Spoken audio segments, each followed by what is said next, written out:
This is an interview with Jane Barbosa, Emeritus Staff Member of Elgin Community College of Elgin, Illinois. Jane was employed with Elgin Community College from 1985 to 2002 and made significant contributions to the college within the areas of diversity, immigration, and creating a climate of inclusiveness on our campus. The interview is being conducted on November 2nd, 2017 at her home in Elgin, Illinois. The interviewer is Polly Nash and the videographer and editor is Jack Weiss. Good morning, Jane. Good morning. Thank you so much for inviting us into your home. It's my pleasure. May we start with a little bit about your own history? Can you tell us when and where you were born? I was born in Mexico, in the city of Cerritos, San Luis Potosí, and I came to the United States at the age of 2. Oh my goodness. And so can you tell us a little bit about your family before you came to the United States? Well, I'm the first daughter of Eliseo and Concepcion Barbosa, and when I came to the United States, I came along with my infant brother, Manuel Barbosa. So that's Manuel. Manuel, And how old was he at that time? He was 3 months old. My goodness, so you were 2 and he was 3 months old. Right. And so what precipitated your coming to the United States? Well, my parents had a little bit of bad luck, and they saw that there was no other way out but to come and adventure. And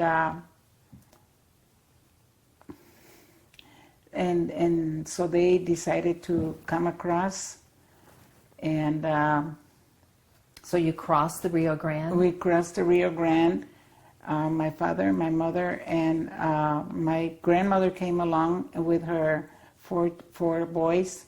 Oh my goodness! So it was the whole family. The whole family came across. And so you were 2, and your younger brother was just a baby. Mm-hmm. And so where did you all land in the United States? We landed in a little town named Weslaco, Texas. Okay. That's about 6 miles away from the Rio Grande. And that's where we settled for 9 years. Okay, and so until you were 11. Yes. There, and did your family grow at all? I know that you were the oldest child. Yes, then my sister Connie came along, and after her, Elisa, my sister, and then Eliseo Jr., and after that was it in Texas. Okay. Yeah. And what did your family do in Texas? My father was in agriculture. He worked at the farm. Mm-hmm. And my mother helped him along. She picked cotton, and so my little brother, after he grew up a little bit, he would go out and help her to pick cotton. I really did not like to work in the field, so I learned to cook at a very early age. Oh my goodness, when you were very young. I was making flour tortillas at the age of 7. I always brag about that. And then I find out that most of my other friends learned about that age too. So rather than picking cotton, you were in the kitchen making flour tortillas. Yeah, well, sometimes I would go out there, but it wasn't my thing. Okay.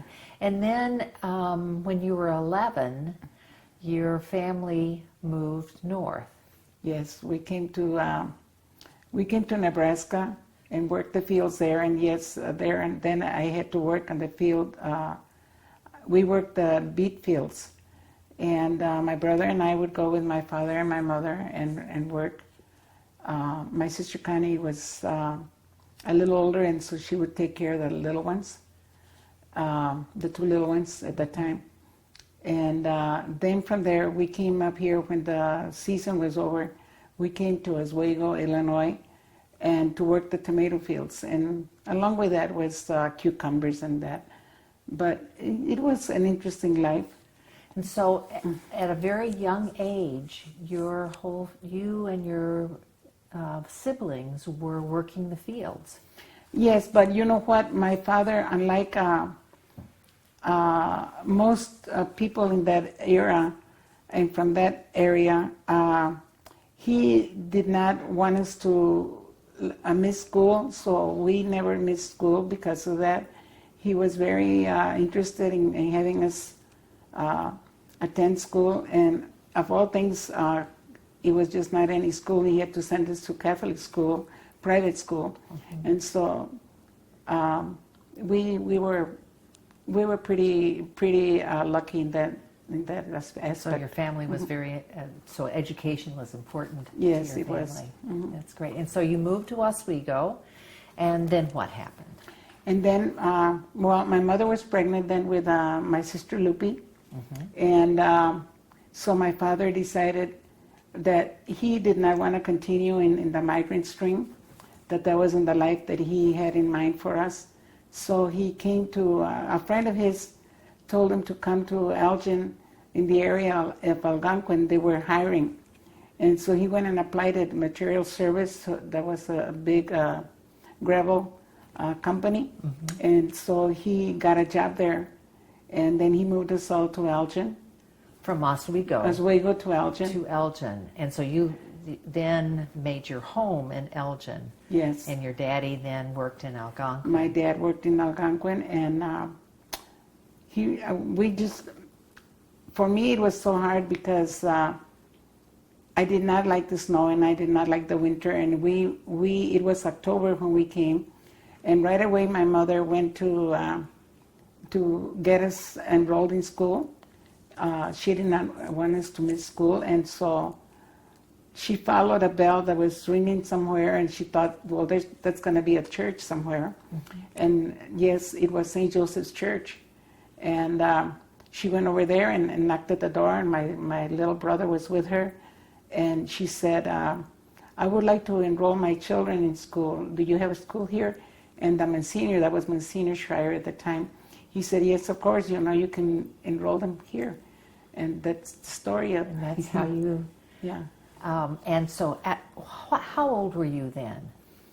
Well, I turned 12 while we were, moving around. I turned 12. Okay. I was 12 when I actually moved to Elgin. And so you were 12, and then your brother was what, 9. 10? 9? Nine. Okay, all right. Well, he turned 10, yeah, while we He were turned in 10. Elgin, yeah. Right. And so you went to school there at St. Joseph's? We went to St. Joseph's School. And how far, what grades did you go to in St. Joseph? Well, I was in the 5th grade because I was 2 years behind. When I started school in Texas, my mother would not send me because we were out in the farm. And she would have to send me alone. It was quite a ways for the bus stop. And so she made me wait for my brother till he was ready to go to kindergarten, and then we both went. And so I was always older than the rest of 2 years older than the rest of the kids. And it didn't matter to me at the time, but as we got older, you notice those differences. And so when I went to school in Texas, I didn't speak any English at all, and neither did my brother. And we were not allowed to speak Spanish in the school, so for a while, that was a very trying time, because you were like deaf and dumb, but we had very good teachers, and by the time I was in 3rd grade, I was pretty fluent in English. And so were you the only Latino children in that school in Texas? No, it was about 95% Latino.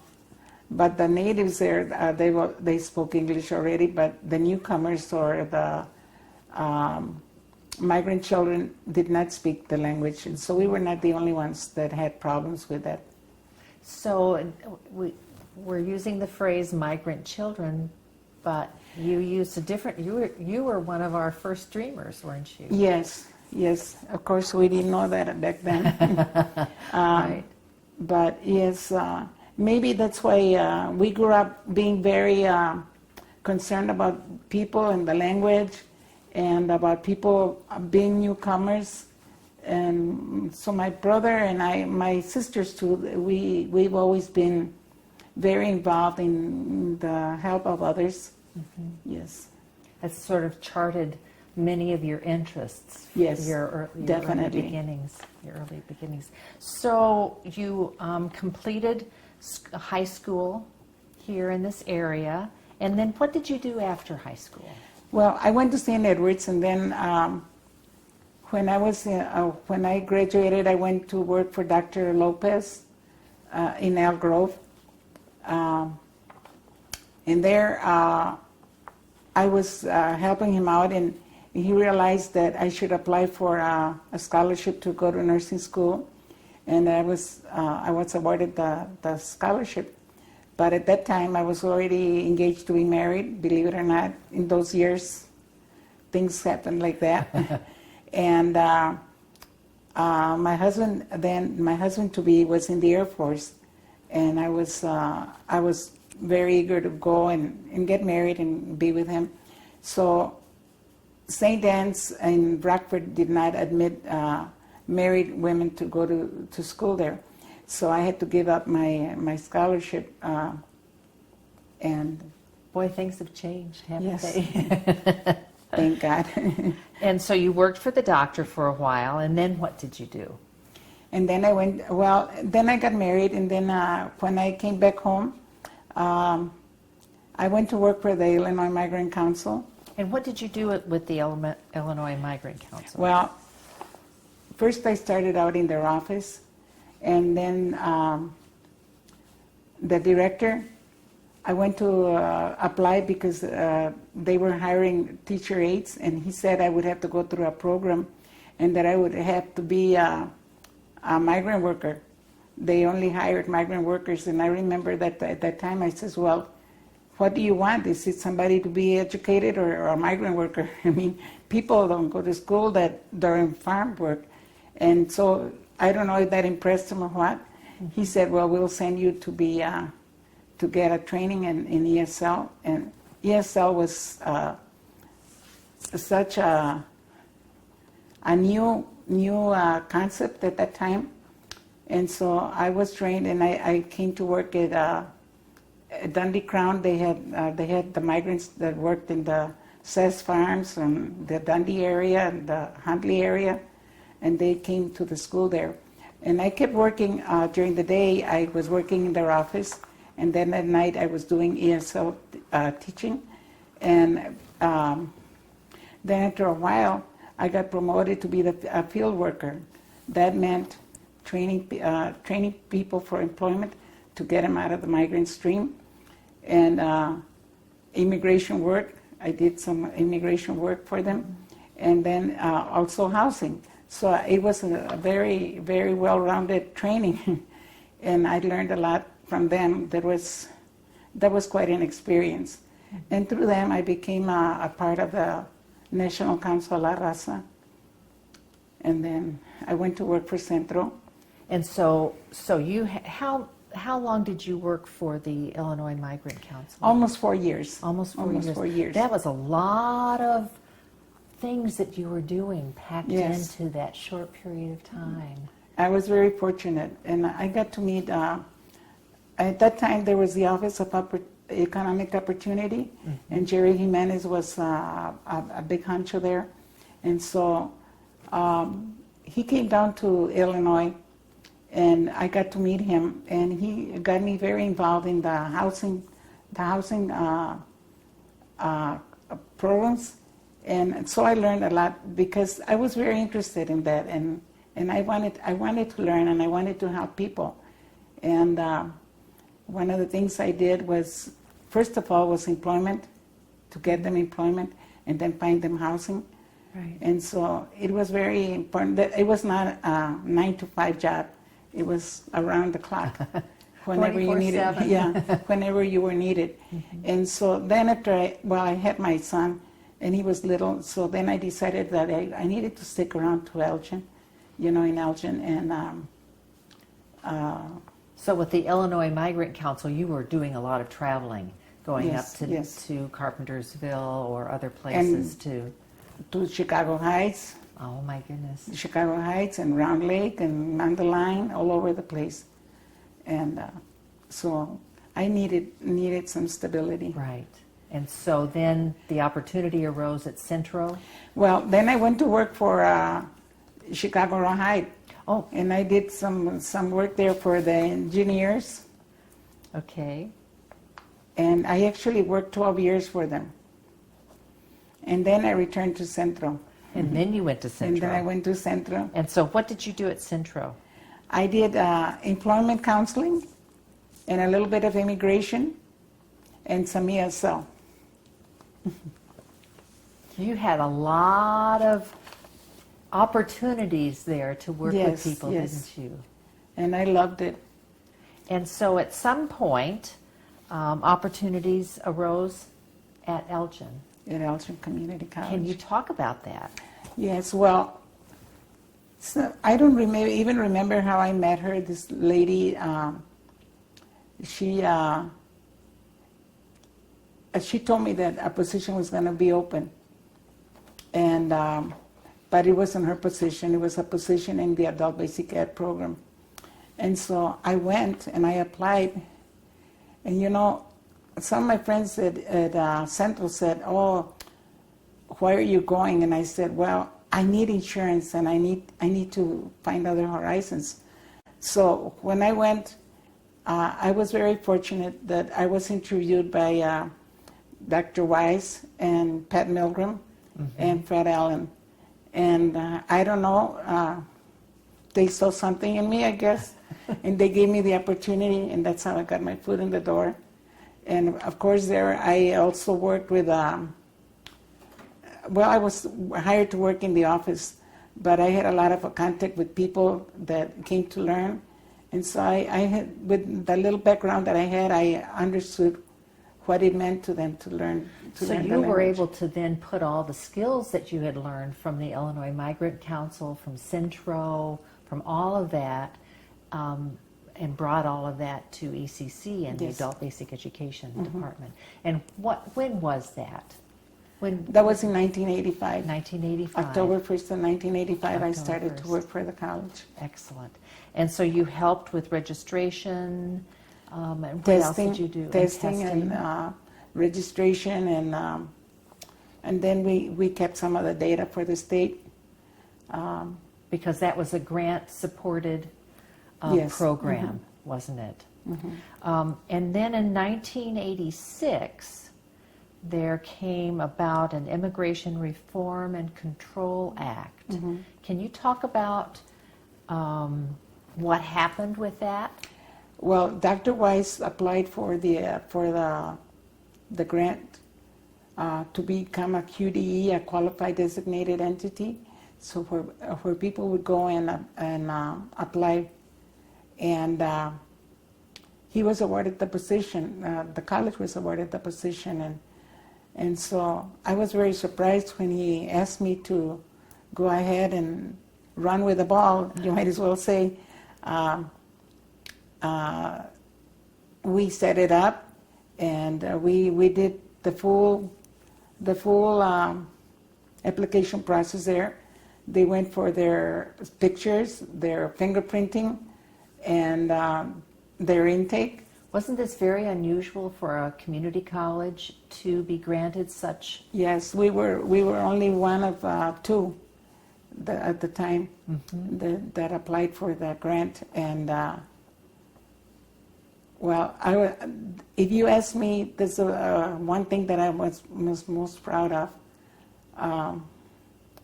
besides what happened later on, that's OLAS. But that effort really meant a lot to the community and to me personally, because I had been, what do I say? I don't like to say, I don't like the word,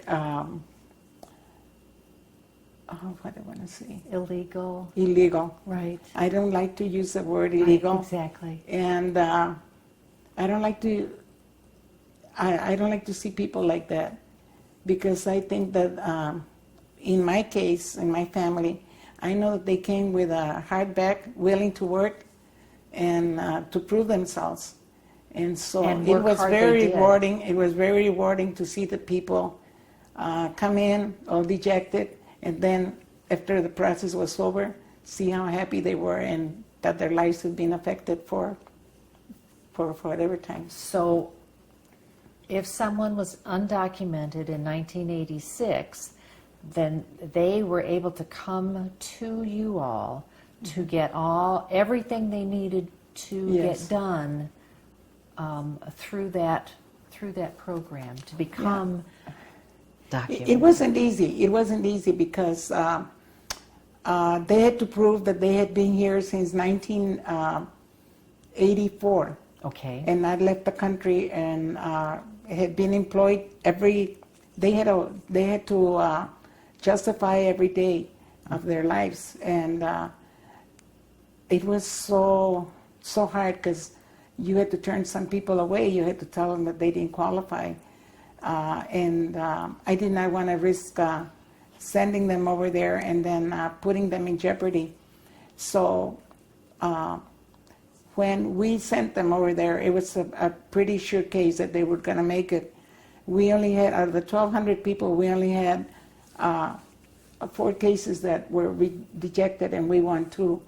And so you served 1,200 people and helped them move forward Yes. in their quest. And most of the people that came to us were families, the father and the mother, and they knew about us through the ESL program, and so that even strengthened us in the community, because then we were known as a community-minded, as it should be, a community-minded college that everybody could come to, and what we did there was very wonderful. Are there some stories that you would like to share about the impact of this program?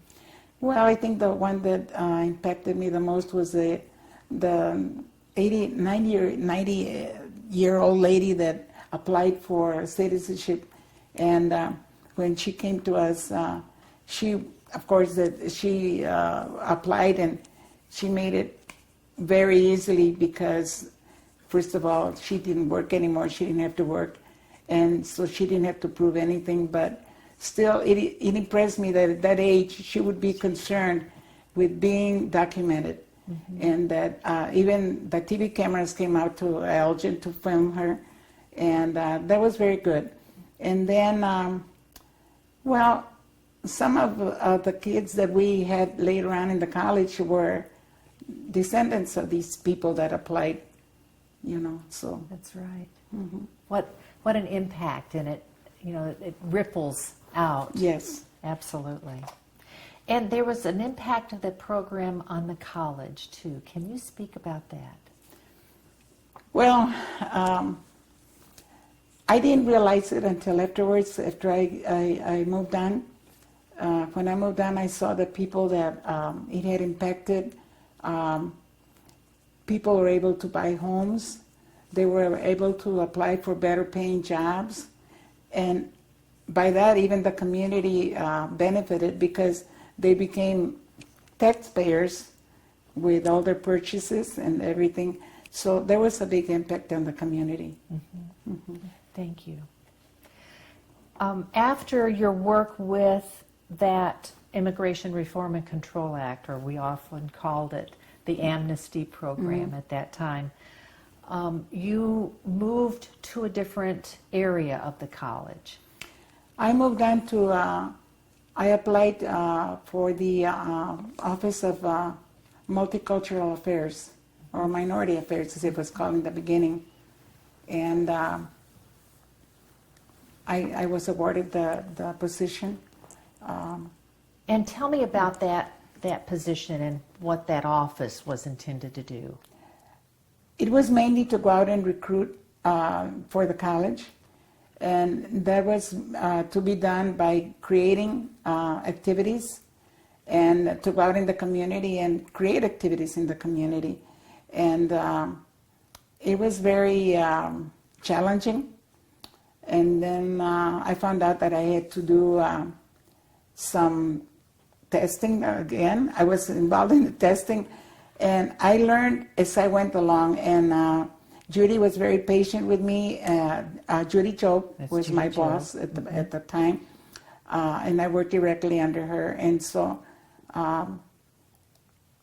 well, all I can say, it was very challenging. And tell me who you worked with in the beginning. I've got a picture here. In the very beginning, I worked with Marion Cooper. Correct. And we ended up being very close. Yes. She was a very sweet lady. And so the two of you coordinated and collaborated on... Yes, she worked with the African American community mainly, and I worked with the Hispanic community. But I don't think we ever saw it like that. We worked with whomever needed help, but mainly focused in on each community because we were the experts in that. Right. We came from those communities. And how do you remember Miriam? She was very giving, very nice lady. She was very cooperative. We shared experiences, and so it was a joy to work with her. And we stayed friends up until the Lord took her. Right. And then you worked with Melvin? Yes, Melvin was a sweet man. He was very caring also, and he got along very well with my kids, as I call them, and he used to talk because sometimes we would go to conferences, and I would say, "Well, you handle the boys, and I handle the girls," and so he was always very caring, and the kids liked him. Yes. And he was very much a family man, and I enjoyed his conversations that he had about his family. He was very much a family man and very, very caring for the students. Mm-hmm. At some point in time, you saw a need for a student organization called the Organization of Latin American Students. Can you talk about that? I always thought of myself when I was in high school. I was the only Latina back then at St. Ed's during my time. And I remember sometimes how lonely it was. And that nobody understood. So I decided that I would talk to Judy about forming an organization. And she supported me. And I went to work and I talked to students. And we got together and we formed the Organization of Latin American Students. We decided on that because we wanted it to encompass all the Latinos and those that weren't Latino but who wanted to learn about the Latino culture. And we became officially an organization on March 9th of 1990. March 9th of 1990. And that is a bellwether date, and we have celebrated many anniversaries since that time. It's their 27th anniversary coming up. Absolutely. And so we have a photograph here of one time, I think it is, celebrating their 8th birthday. And we have a group of the OLAS students there. I wonder if you might talk about each of those students and what has happened with them. We have the daughter of Professor Martinez here, and she went on to become a lawyer. Mm-hmm. She's an immigration lawyer. And Danny, what was his last name? Danny is in California now. He's not in good health, but he went on to do some good things. And then Roberto Baeza, he works in the school system, and with David Lopez, he became a businessman and very community-minded. And then this young lady here is working she's working in the college. Oh. So. They all have done well, and most of them are still in the community. And this is just an example of the impact of that organization. And can you talk about certainly the impact on the students, each of the students, but what about the impact on Elgin Community College having such an organization? Well, that's something that I'm very, very proud of because the kids were always very active. I would like to think that I got them involved in things that were otherwise not normally for a college organization. I remember taking them out to Casa Linda and working with the people there. A lot of them had a lot of children. A lot of And them what had, is Casa Linda? Casa Linda was a project out in the outskirts of Elgin, and it burned down. Since then it burned down, and the kids had a Christmas party for them every year. The kids would come over and they would have toys. They would fundraise for toys, and they would fundraise for a little something to give them as far as food and that. And you know what? I remember one time a lady came in, and she had been one of the people, one of the parents that had come to our campus, and she said to me, "Can I talk to you, Mrs. Barbosa?" And I said, "Yeah, of course." And she says, "Well, I got something for you." And she had 3 young girls. And she said, "I'm bringing you my girls. They're ready for college." Oh. And I said, "Oh, how wonderful." And I remember I felt like crying that day. And she says, I want you to look over them. And as far as I know, they all finished. And I still see their parents at my church. Sometimes I see the parents, and that makes me happy because they credit the success of the children to the college. There came a time when you and others orchestrated a graduation, a high school graduation dinner for Latina girls and their families. Can you talk about that? Yes, we set up, as we went out to the schools, I noticed that a lot of the boys enrolled, they came to the campus, but some girls were not allowed, or, the parents didn't trust enough to have them come to the campus. So I organized a banquet for just the girls, all the graduating girls from our district, and they would come every year and with their parents, and they would take a tour of the college, and they got to enroll that day, and then we set up an orientation for them and everything, and it was very successful. One of the ladies that participated in that is now our state senator, Cristina Castro. Yeah, she says she still remembers coming to the college with her mother, and so we're very proud. So you see, good things that happen. Good things absolutely happen. What about this visit from Cesar Chavez? Well, that was actually like the first year that we had formed OLAS. And I remember telling them about Cesar Chavez because I had been involved with Cesar Chavez since I was like 17 or 18 years old. And I admired him greatly, and I wanted the kids to have that experience that I had had. When I was a kid, we had Martin Luther King, and that's fine. I admired him greatly. But I wanted somebody that looked like me and had similar experience. And I remember how proud I was, and I wanted my kids to have that. So one day he was at NIU, and I asked Russ, my immediate supervisor, then at that time, I says, "Can I go see Cesar?" He says, "Yes, of course, can I go with you?" And of course, if I wanted to go, I better say yes. And so we went to hear Cesar Chavez. And I never told Ross that I knew Cesar, and that I had several meetings with him and several huelgas with him, and those are strikes. And so when we went after his talk, he came down and I said, "Oh, Russ, we should go to the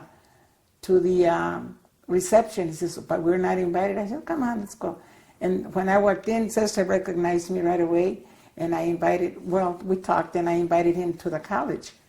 And I said, what would it take? And he says, well, make arrangements and, we'll see. We'll work something out. I said, okay, but how much do you usually get? And so he told me. And then we went back, and I was all excited, and of course Raza was all excited. And I walked into Judy's office, and she took a look at me, and she knew that I have a very telling face. And she said, what did you get us into this time? And I said, well, so I invited Cesar Chavez to come to the college. And she said, what's it going to cost us? And I said, $3,000. And she said, well, we'll work on it. And she was excited for me too. And then Cesar came, and I told the kids that we all had to dress up in red shirts and black pants, and to take the handkerchiefs. We bought a bunch of napkins, red napkins. Yes. And I said, and we're gonna sing the colores for him, like they used to in the old boycott days. And so they were all excited because they had never seen anything like it. And then we announced it out in the community, which I think was a big mistake because we didn't have room for all the people. And Cesar he came to our campus, and he was so surprised that when he walked in, everybody was in red, and even Judy and Virginia Cameron, they were all set. And he was very impressed with my kids, and he talked about all the hardships that the farm workers have. And then he actually went out to eat with the kids. And so that was all very, very valuable. I think it was valuable because they got to see something that some of their parents have experienced, but not them. Right, right. It gives them that context. Yes. And that sense of history, too. Yes. Absolutely. Was a time when the National Council of La Raza, we became involved in that. Can you give us some more information about that? I was a member of the National Council of La Raza since my migrant days, Illinois migrant days. As an individual? Yeah. And so when I went to my first conference that I went to when I was at ECC, I remember asking Fred if I could have some time out to go to the Council of La Raza. And he said, yeah, well, but it's going to be on your own. And I said, okay, it's my own time. And so he let me go. And at that time, I was already a president of the board of the Migrant Council. So I went with him, and then I was talking to Raul Izaguirre, who was the director then, and I said, Raul, I would like to, why don't the college kids come? And he said, oh, because it's mostly CBOs, community-based organizations.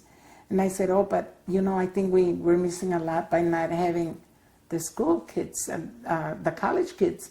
They're the leaders of the future. They're going to be the CBOs, the directors of CBOs and everything. So he said, you got an idea there, so why don't you apply? And then I said, well, what is needed to apply? He says, well, we'll send you the application. And then I looked at the application, and it said you have to have 50% members of your board have to be Hispanic. And I thought, oh gosh, we don't even have one. So then I felt dejected, Right. And so then he said, well, what about the group that you have? Why don't you apply through OLAS? And they're all Latinos. And that's how we got past that. And we became members. And because of that, we were able... And isn't this the first time that a student they were the first college. And after that, Ohio, they became members too. So we were the first organization to join as... You keep breaking water, don't you? Well, one time I said when Dr. Elias interviewed me for an award, I said, if it hasn't been done before, that doesn't mean that it can't be done. Right. And I've always believed in that, and I think that was from my upbringing, my father, the way he brought us up, and my mother was a very strong woman. And so anyway, when we became members of the affiliates of the council, we benefited a lot because the school used to get all kinds of speakers, big national speakers. My students got to go to conferences. They met Bill Clinton, they met George Bush, they met all the presidents. One of my students, Andrea DeRuda, sang the national anthem at the main conference for Bill Clinton. So, and they, some of them had never been to a nice hotel. We all stayed at first-rate hotels, 5-star hotels, and so they got exposed. I wanted them to see how leaders function and how they work and how they live. Right, right. And there is a photograph here of several individuals. There's a picture with Raul Izaguirre, who was the longest director of the National Council La Raza, and Dr. Heath. And then there's my student, who I'm very proud of yet. He's he's working with students, 300 students. He's Julian Sanchez. And You're saying District 300 students? District 300 students. Okay, great, thank you. And is that, that's when we had a visit on our campus. We had a visit from him. Well, he visited us several times at the college. He would just pop in and see how the kids were, see if he was in the area. What wonderful opportunities for your students. Well, yes. I never thought that forming OLAS would give us all this, and the fact that they're still functioning and being very active fills me with a lot of pride. Yeah. Every August or September, we have in our Elgin area, an Hispanic Heritage Breakfast. Can you talk to us about that? We formed the first Hispanic Heritage Breakfast in 1990 also. You were a busy girl in 1990. Well, that's why I like my job, because everything that I did brought people to the college and made us visible. At the same time, we were providing activities for the people. We had the breakfast, which was self-paid. It paid for itself. First of all, I talked to Elisa, who is my sister, and she was the president of Club Guadalupano, and David de la Fuente was at Centro. And I said, why don't we all get together and let's start the first Hispanic Heritage Breakfast to kick off the Hispanic Heritage Month. And then they agreed with me, and we went to the Blue Moon. Remember the Blue Moon? Yeah, we got the Blue Moon to lend us the hall, and that was the first Hispanic Heritage Breakfast. And it's still going strong. And then the second one was at the college. Yeah. And I think it's been there ever since. Yes. Yes. And can you talk any more about your work with the Illinois Migrant Council? You said that you were the president at some point. I was the first woman president. You were the first woman president. And that was something because, the men were not happy. They were not happy to have a woman. And afterwards, one of the best compliments I got was when my term was up. One of the men that had fought with me the most, he said, could we change the bylaws so that you can run another term? And I said, no. Just the next time a woman runs, be respectful of her. Good for you. Yeah, that's it. And I didn't run again. But you were doing that at the same time that you were working at ECC? Oh yeah, because they met on the weekends. We traveled all over. And then that was I think my term ended as a president in '89. And so then that was it. But then with the National Council of Raza, I was elected as a representative for 5 states, and I had to go and as my boss, Judy, I said, this has happened, I got voted in and I don't know what to do about it. Can I take off whenever they had meetings? And then she said, oh yes, it's part of the job. Jane, could you reflect on any colleagues that you particularly remember while you were working there? Well, of course, there was Frank Costello, and then there was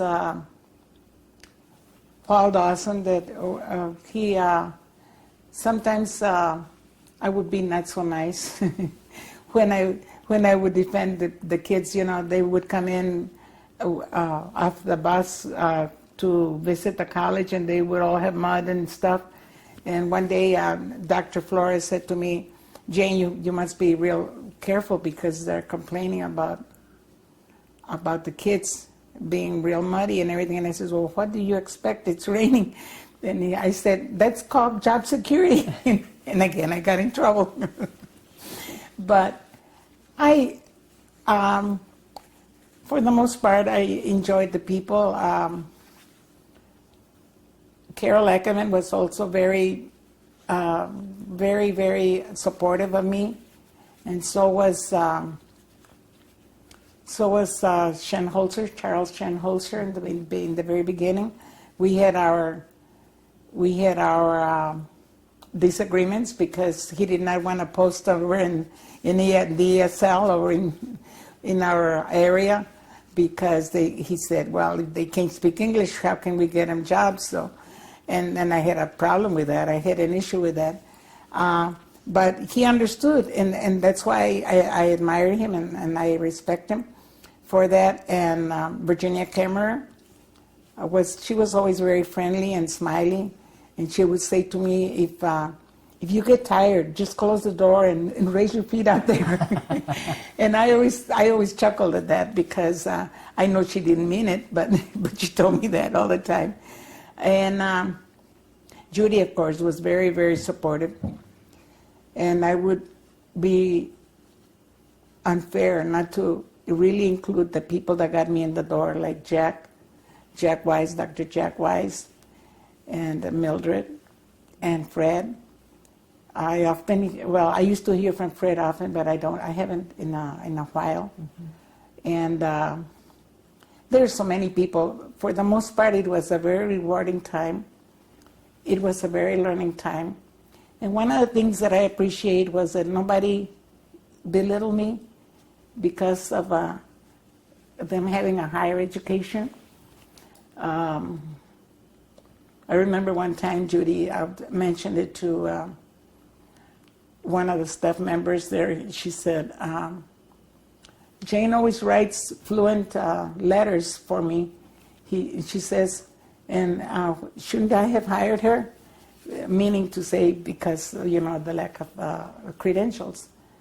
And so she always made me, she always said to me, I don't have to worry about people asking me if you went to college. I worry when they say, where did you go to college? And I said, oh, Judy, you're just being nice. But she was always very supportive in that area. I just regret that because of the stuff that I did, I never really got a chance to go to school. But I don't know, if I had gone, maybe I wouldn't have done the things that I did or worked as hard as I did, because I always felt that I couldn't let people down. Thank you.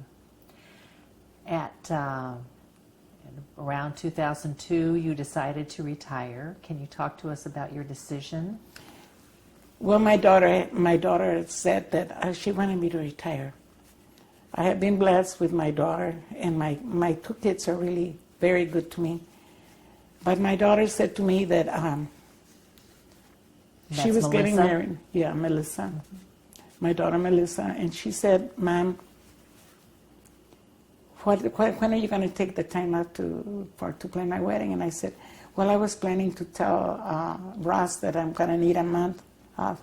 And she said, no, why don't you just give your time, turn your time in. She says, you want to do real estate? Let's keep you for the real estate, and just take the rest of the time off. She said, retire. So I did. I remember walking into Ross's office and telling him that I was gonna turn my time in, and I think he thought I was kidding. And then I went to Bruce, because I was working with Bruce at that time too. Bruce Austin. Bruce Austin. He's also very nice. So then the last one was Judy. The hardest one? Yeah. She understood. Mm-hmm. She understood, because I always worked 2 jobs. When I could, I would do whatever I could to raise my kids, mm-hmm. you know. Right. And my daughter went on to law school, and I'm very proud of that. And my son is doing well on his own, but I have to say that I have hit the jackpot with my daughter and my son-in-law, because here I am. Here you are. Absolutely. So what have you been doing in your retirement? Well, I work a lot with the church, and I work with the senior center, and I'm in several committees. Right. Mm-hmm. Keeping busy. Yes. Yes. Yes. So as we wrap up this interview with you, could you do some reflection on your years at Elgin Community College? Well, like I said, they were challenging years, but they were very rewarding years.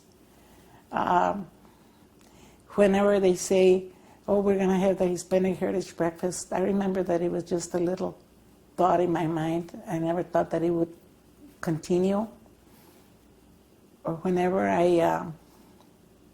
I hear the kids are doing this and that, and I always say, oh, those are my kids, because they continue to be my kids. Even my son, I remember one time telling me, oh my God, you can't do anything for the OLAS, because you can't pick on them, because my mom right away, oh no, you can't touch your kids. And I remember one of the staff members from the student life said to me, don't say anything about OLAS, because then you'll hear it from Jane. And yeah, it's I see the college changing a lot, and I'm very, very happy and very proud and very thankful that I was part of it. You know, that I was, I hope that I affected some lives. I hope that. As we close, it is a wonderful opportunity that we have to hear from you and to hear of all of the impacts and everything that you have done, from the amnesty program to our Organization of Latin American Students to our Hispanic Heritage Breakfast. All of those had lasting impact, and we are so grateful that you were part of our community. Thank you. Thank you.